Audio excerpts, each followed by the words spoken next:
Putang ina ba, nagtago.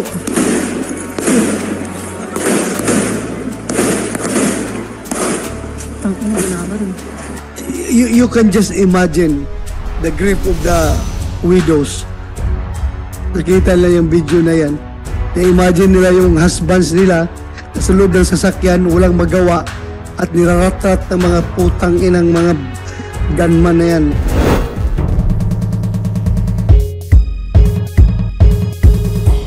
Pero mga pulis, sampal yan sa inyo kapag mayroong nag-checkpoint doon na kriminal sa mga kalsada ninyo. Napaka-inutil talaga ang dating natin dyan kapag ganun. Yung mga kriminal, yung mga gun for hire, nag-checkpoint sa National Highway, papuntang Manila. Main highway yan eh. Nakapag-checkpoint sila doon, bro, sampal sa atin yan. Take note, kaya dapat proactive kayo. Trolyahin niyo lahat ng lugar ninyo. Ay, hindi dapat nangyari ito kung pinapatrolyahan ninyo. Please play. Go ahead. Continue. Encounter. Putang ina ba, nagtago.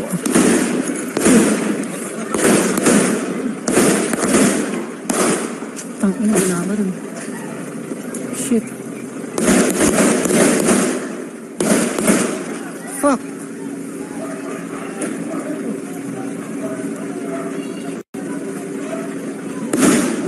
Shit.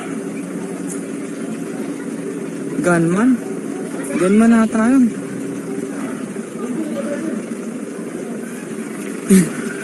Palo ka sa Sandy. Lipot kaya tayo doon, sir? Huwag, gagi. Pinagbabaril eh. Binagsakan ba dito? Kanina to eh. Ay, yun yung inaabangan nila. Ay, may baril oh.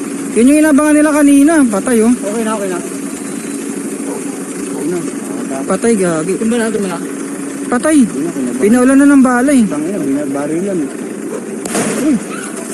Shit! Itak na, pinuputo ka no, kaulo. Gagi, kaulo oh. Pinaulan na ng bala. Hello sir! May barilan dito. You can just imagine the grief of the widows. Nakita nila yung video na yan. Na-imagine nila yung husbands nila sa loob ng sasakyan, walang magawa at niraratrat ng mga putang inang mga gunman na yan. Ang galing lang pumatay. Diba, Mr. Dennis de Guzman? Ang galing lang nila pumatay, ano? Nang walang kalaban-laban. Dapat makahanap sila ng katapat. Diba? Bodyguard ka man. Dapat makahanap sila ng katapat, diba? Ha? Ha? Strike off sa recording sinabi. Oh, yeah. Kumsek, please strike off the record yung aking mura. Ang pagalitan na naman tayo ni Spin ito. Strike off yung aking pagmumura. Talagang napamura lang ako talaga sa sama ng loob. Mura yon para sa mga kriminal at kasama na rin yung pulis natin dyan na napabayaan yung ganun. Nakapag-checkpoint yung mga nako. Nag-checkpoint ng kriminal ng National Highway. Hindi ko talaga matanggap-tanggap yan eh. National Highway, nag-checkpoint. Pinatay. 6 na tao. Nakakakulo ng dugo. Alam nyo, hindi ito mangyayari ha kung talaga aktibo tayo. Pasensya na kayo kung alam naman natin tayo ang mananagot dyan, mga pulis. You cannot blame the NBI. You cannot blame the Armed Forces of the Philippines. You cannot blame the Coast Guard. You cannot blame the mayor. You cannot blame anybody. But you can blame the PNP na may hawak sa lugar na yan. Dahil responsibilidad nyo yun pag-maintain ng peace and order sa lugar na yan. Public order. Inyo yan, trabaho niyo yan. Kaya kung nangyari yan, mukhang kulang tayo dyan sa proactive measures na ginagawa. Sana. Lessons learned. General Berong, mag-active kayo doon sa pagpatrolya sa highway. Kahit hindi patrol car, kahit yung mga motor lang natin na single-single na motor ng pulis, pasyal-pasyal kayo dyan, tingnan nyo, baka may mag-checkpoint na naman ng mga gun for hire. Ganun dapat. Yung mga intelligence natin, baka nasa sapungan lang yung mga intelligence natin. Nasa sugalan lang nagmumonitor. Hindi nagmumonitor doon sa highway. Highway lang naman yan eh. Main highway. Ako hindi ko matanggap-tanggap eh. Na mag-checkpoint sila sa main highway para pumatay ng 6 na tao.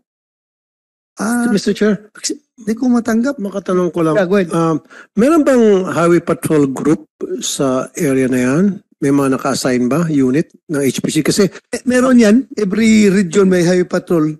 so dapat dito kasama sa makasuhan din ang mga taga-HPG because they're not doing the job. If they did the job, then baka hindi ito nakalusot. Kasi trabaho po ng HPG, magpatrol ng mga highway, kaya ang highway patrol group. Precisely. So, Precisely. dapat yung highway patrol na may sakop sa area na ito, managot din. Pwede. Next Tama time, ba? highway patrol. Kumisek, you invite the director of highway patrol, ha? Kasi highway ito eh. Highway. Kanilang domain yan, highway. Ang alam ko kasi, Mr. Chair, yung mga taga-highway patrol, saan sila nakapwesto?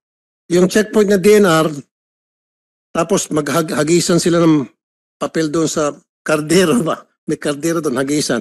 Tuloy na. Doon nagtatambay yung mga taga-HPG and LTO flying squad. Doon sila nakakonsentrate sa checkpoint na chine-checkpoint yung mga truck na may kargang mga pangnegosyo. May karga ng bigas, isda, kung ano pa mga kalakal, doon sila sa checkpoint. So we have to call their attention next hearing. Kailangan dito yung highway patrol. Imbitahan natin. Siguro, kasi ako, Mr. Chair, honestly, never pa ako nakitang taga-highway patrol na nagpapatrolya sa mga highways. Siguro, we have to come up with a law na talagang i-implement na yung batas na yon at kung hindi nila sinusunod, may parusang kaakibat na HPG nagpapatrolya sa mga highways natin. Ang dami nila dyan. Mr. Chair, ilan bang personnel ng highway patrol group sa buong Pilipinas? And yet, magbiyahe ka ba ilan, Mr. Chair, sa iba't ibang lugar? Wala ka makikitang taga-HPG na nagpapatrolya, nakamotor man o yung mobile. Wala talaga. Nasaan sila? Nag-checkpoint ng mga habal-habal. Yun nga. Yun lang Kasi binabatayan nila. Yung mga habal-habal. ginagawa lang ng HPG yung kanilang trabaho, nasa pool na sana ito, Mr. Chair. O ano itong checkpoint na ito? Sibilyan kayo. Tingnan ko ang mga credentials ninyo. See? Kasama ng HPG dito na dapat makasuhan din, Mr. Chair. Yeah, I agree with you, Senator Tolfo. That's why papuntahin natin dito yung Highway Patrol Director next hearing. Please, Mr. Chair. Yes. Thank you. Yes, you are raising your hand, Isadel Alameda. Yes, Your Honor. May isa pa pong video na kung pwede, sir, i-play kasi mas malapitan yon, mas nakikita talaga. Yes, sana. Sana yung video na yun. Thank you po. Paki-play. Oh, sir.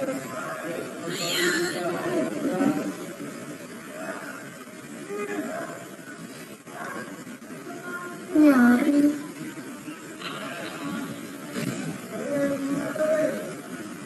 Mapasa mata.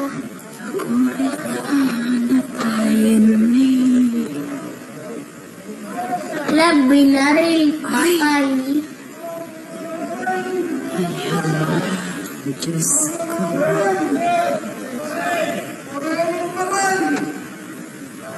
Oh, sir. Pagdalisan.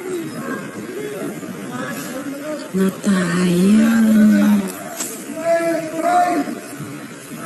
Nakawaway nga siya. Aburay ka ni. Umistak ako sa laro. Ay, hala, pinatay na.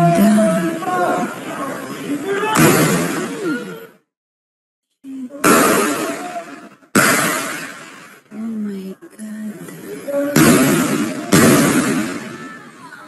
Guys, tama na guys.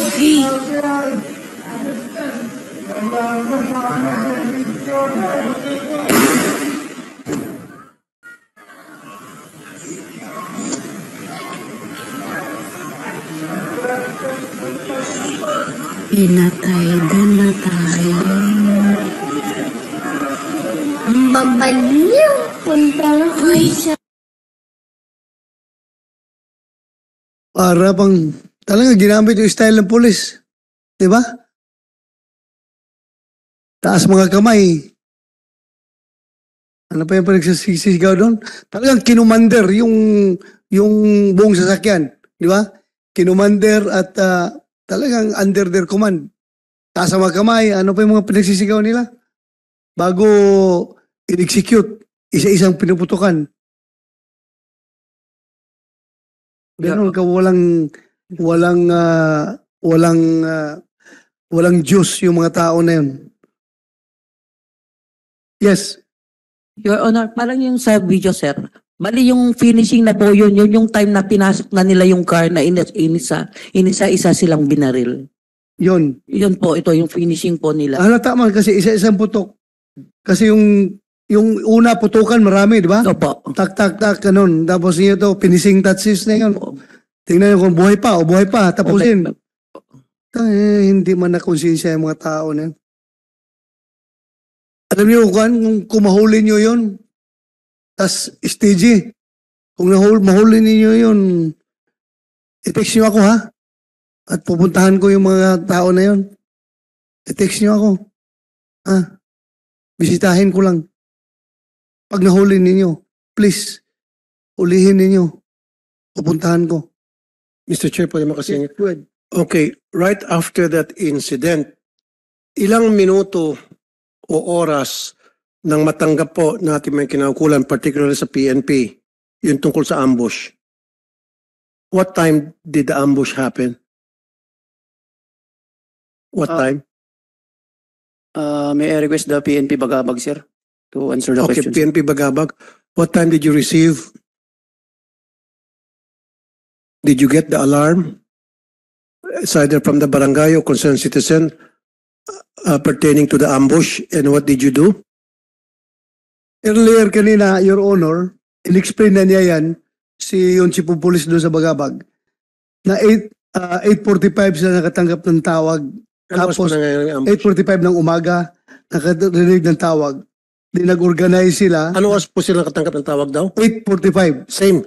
Immediately. Same nung pangyayari doon, na putukan na. Tapos, nag-organize sila, nag-responde, nakasalubong pa nila yung getaway vehicle na puting Mitsubishi. So hindi nila ang ginagawang trabaho nila? Hindi nila, walang informasyon kung anong kulay No. na sakyan. Kaya Kasi- nagkasalubong lang sila, dumating sila sa area, nagkandak na investigation, tsaka pa nalaman na yun pala ang tumira. Hinabol nila, wala na. Kaya nga dapat, Mr. Chair, ikaw yung nakatanggap. Di ba dapat pag may ganong alarma, naglalagay ka ng choke points? And then walang makalabas, walang makapasok na vehicle within a certain perimeter area? Am I right? Yes, Your Honor. So, yung patakbong vehicle, sana kung ginawa mo yung strategically yung sinasabi ko, napigilan sana yon. In-stop nyo lahat na sasakyan coming from that area and then going advance to the crime scene. Niradyo nyo sana. 10 kilometers away or 5 kilometers away, lahat ng sasakyan dyan, pigil, checkpoint, choke point na tawag din. And then 10 kilometers backwards, pigil, walang pwedeng dumaan. Yun dapat ang unang order na binigay mo sa mga tao mo. Yes, Your Honor. You did? Actually po, na-receive po namin yung information sa concerned citizen. 8:39 po ng umaga. Ano oras nangyari yung pamamaril? 8:45 po. O 8:39, mas maaga. Yes po, Your Honor. Mas nauna pa. We responded, Teka muna. 8:45 yung ambush. Pero 8:39, nakatanggap kayo na much earlier. yes po, Your Honor. Anong klaseng information na tanggap niyo from the concerned citizen na before the ambush happened, meron na agad nagbigay sa kanyang alarma? Yes, Your Honor. Ano Yung, pagkasabi po nung tumawag? na meron pong mga fully armed male, 6 Oh. male factor po doon sa... So yun naman pala. Then what did you do? Immediately po, in-alert po natin yung mga patrol personnel po natin. Nag-respond po agad po kami. Okay, 8:39 to 8:45. Ilan ang difference niyan? That is 6 minutes. 6 to 8 minutes. Exactly. Gaano kalayo yung mga operatiba ninyo doon sa pinangyarihan ng ambush? Mga 6 kilometers po, Your Honor. Exactly. 6 kilometers. So dapat nung makatanggap kayo ng ganun tawag, within that perimeter, 6 kilometers from the area na sinasabi kung saan yung mga naglagay ng checkpoint, 6 kilometers before that and 6 kilometers onwards, naglagay na kayo ng checkpoint. When we responded, Your Honor, we received another call na may putukan na po, and I immediately inform our Provincial Tactical Operation Center na i-alert po ang mga nearby station. Kaya nga, nung nakarinig kayo ng putukan, lahat ng sasakyan na papasok at palabas within that area, pinigilan nyo. Kasi magaling lang kayo mag-checkpoint sa mga motorsiklo eh. Yan ang sinasabi ko dito, Mr. Chair, noon eh. Magaling lang mga pulis natin, magpara ng mga motorsiklo. Yan sinasabi ko, yung mga motorsiklo, wala naman may kakarga mga barilan kung tutusin yung mga long firearms doon sa mga four-wheel vehicles. But anyway, that's besides the point. Sana, sir, yung pala, nabigyan kayo ng 6 minutes lead time, you could have acted properly, and what is that proper action that you should have done? Naglagay na agad kayo ng choke points in advance doon sa area o palibot sa area na yan na para hindi sila makatakas. Ito nga sabi pala ni Chief, ni Sen Bato, nakasalubong niyo pa. Wala pa kasing identity yung sasakyan. Regardless, kahit wala pa identity, ang sinasabi ko nga, you're listening but you cannot hear me. Naglagay ka sana ng mga choke points. Yes, Na para lahat ng sasakyan is naka-steady dyan, stop. At dadaan sa checkpoint ninyo. Kahit na wala kang checkpoint, yung mobile lang, tapos may armado ng mga pulis, o isa-isa in-inspeksyon yung mga sasakyan. Yes, Your Honor, immediately po na nung nalaman namin na yung nakasalubong namin, agad po na nag-conduct kami ng hot pursuit operation. Then yung mga nearby station po nag-conduct na rin po ng checkpoint sa ingress saka egress. Kaya nga po, pero tapos na, yan sinasabi ni Sen Bato, dapat proactive, hindi reactive. Kayo nag-react na lang. Dapat bago pa man mangyari. In this case, binigyan pala kayo ng 6 minutes lead time. Dapat nagamit yung 6 minutes na yun, nalamang na kayo, na para masara o mahuli mga yon by way of putting choke points. Like I said, I've been saying this pang ilang beses ko na sinasabi to. Na hindi nyo po ginawa. Kasama dapat sa training nyo yan, di ba? Paano magpigil ng mga patakas ng mga kriminal sa isang crime scene. That's what we call choke points.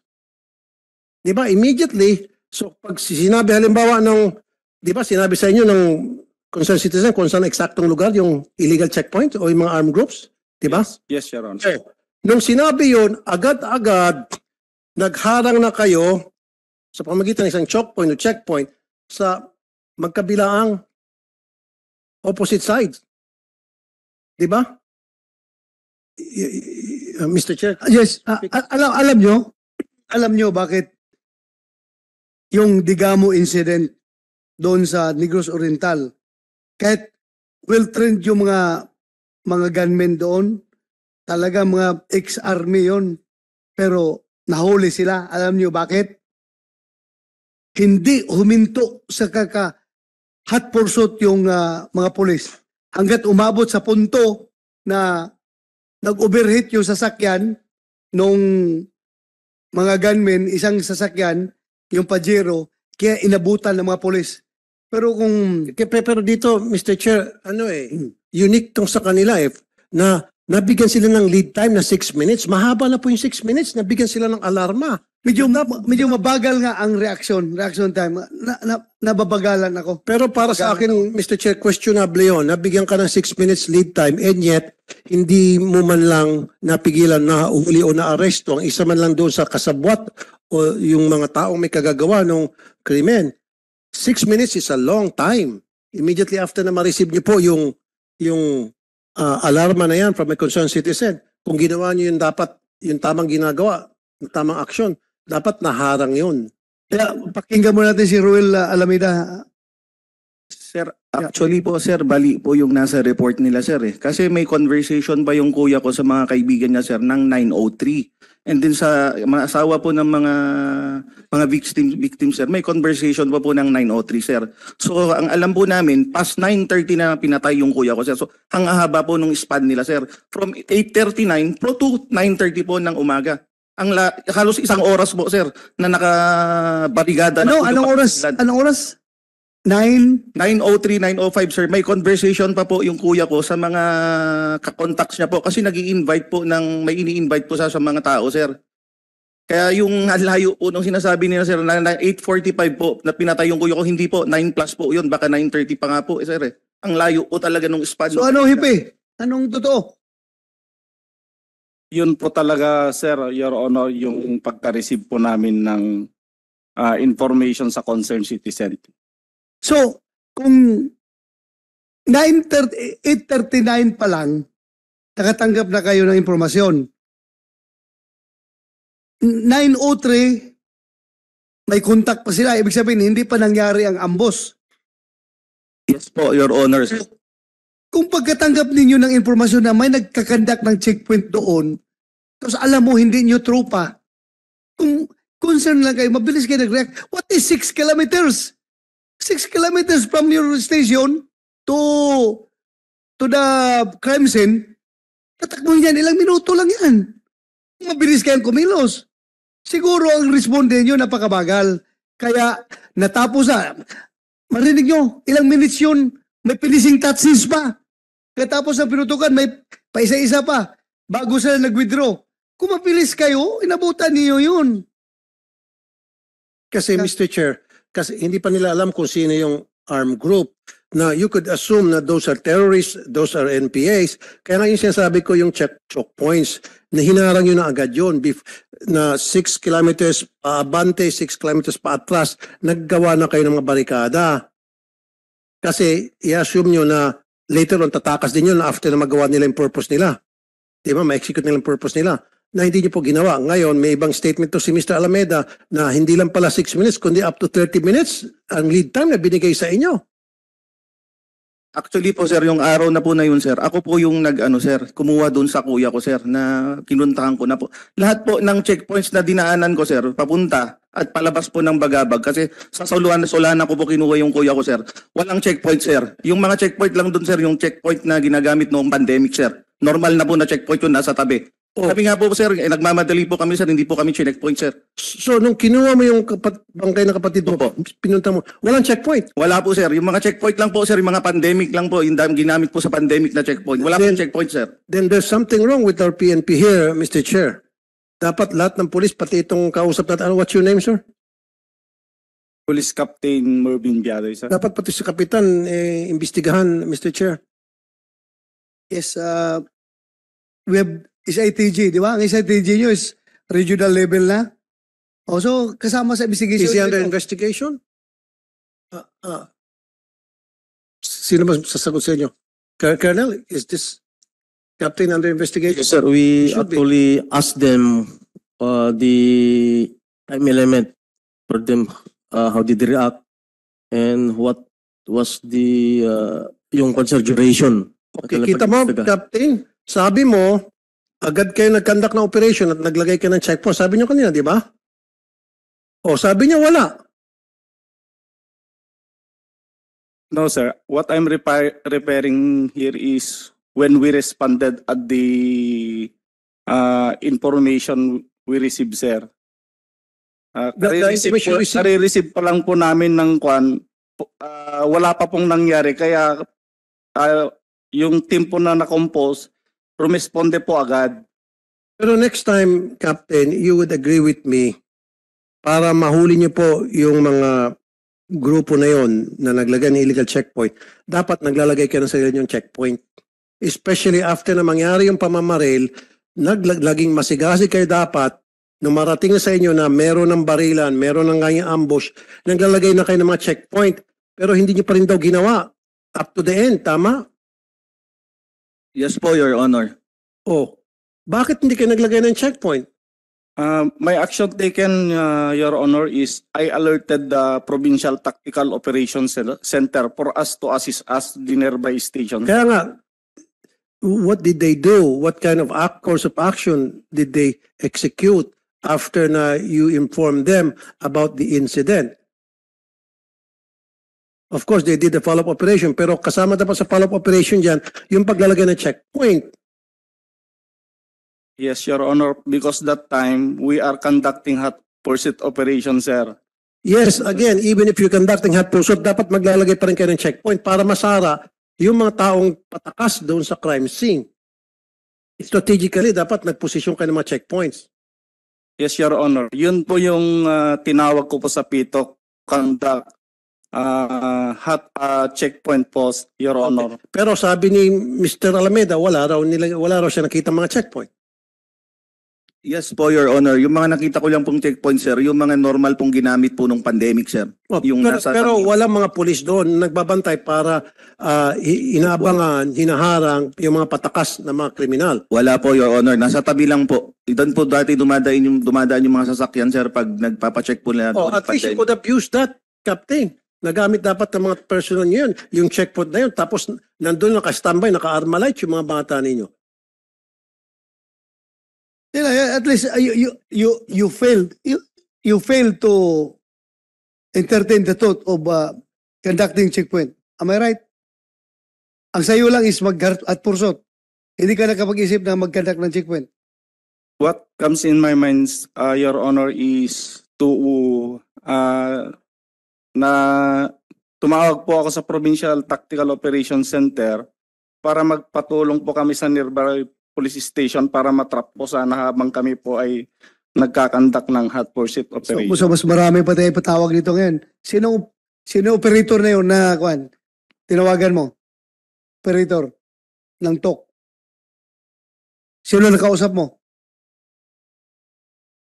I did not particular with the person duty that time, Your Honor, pero Through radio?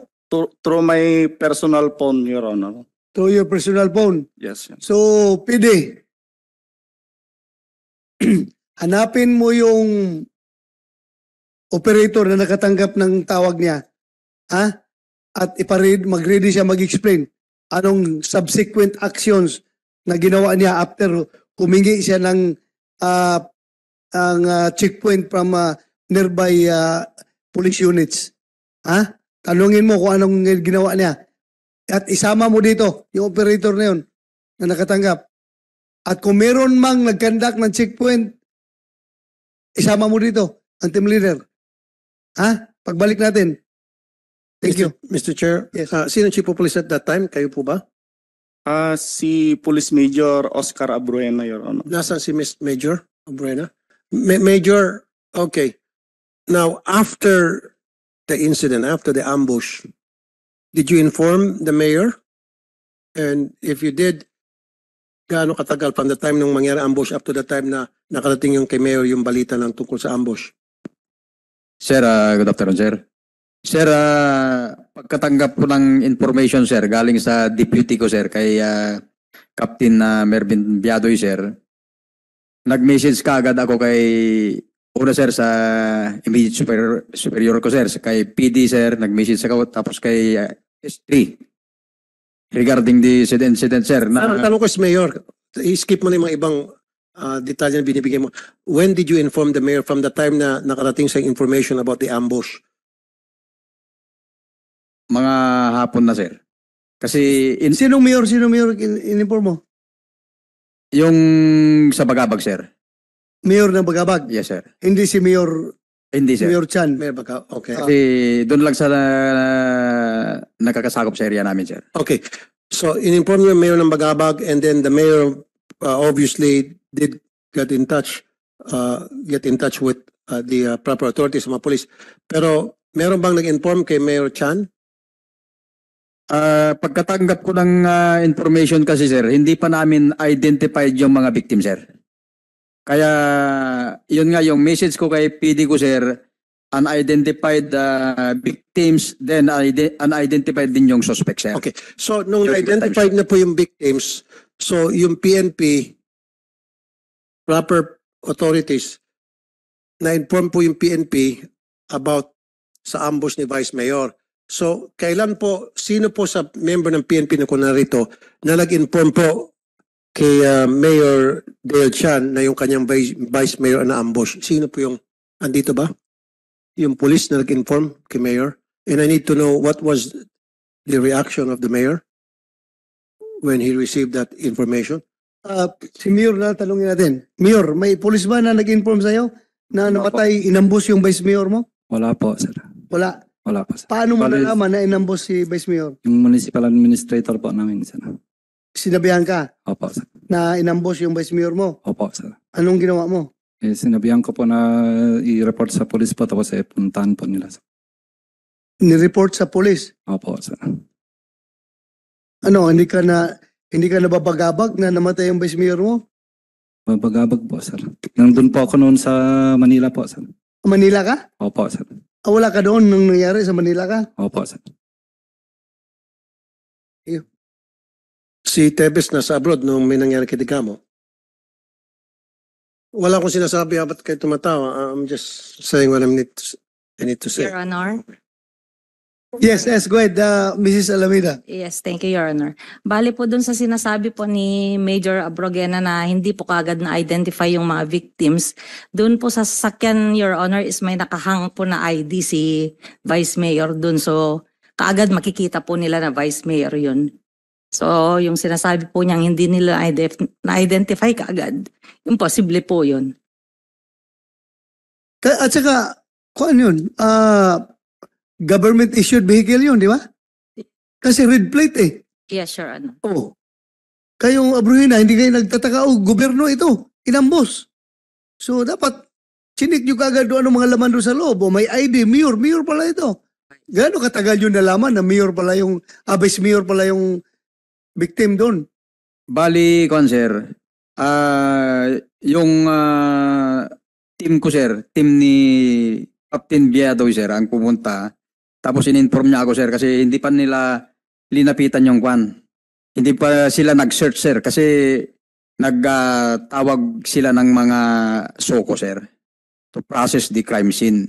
So, tinignan nila muna yung... Ibig mong sabihin, hindi nila nilapitan? Hindi mo na tinignan kung may buhay pa doon na pwedeng dadalhin sa ospital? Tinignan, sir, pero hindi sila muna kinalkal yung mga konser. Tinignan nila yung mga konser. Tapos nagtawag sila ng mga yung MDR, sir, na kasama. Okay. Yes, sir. Kaya hindi muna nakuha yung mga pangalan ng mga victim during that time, sir. Kasi nagbigay sa akin ng mabilisang information yung deputy ko. Then immediately, sir, in-inform ko kaagad yung PD namin, sir, para sa kanyang, para alam niya yung incident na nangyari sa area, sir. Yes, hindi ka pwede magbubulat-lat doon. You are contaminating the crime scene. Yes, sir. Kapag makialam ka, dapat yung suko ang magbubulat-lat doon. Yes, sir. Kaya hindi masyado, hindi na nakuha kaagad yung mga ID, sir. Okay. Thank you, sir. Thank you.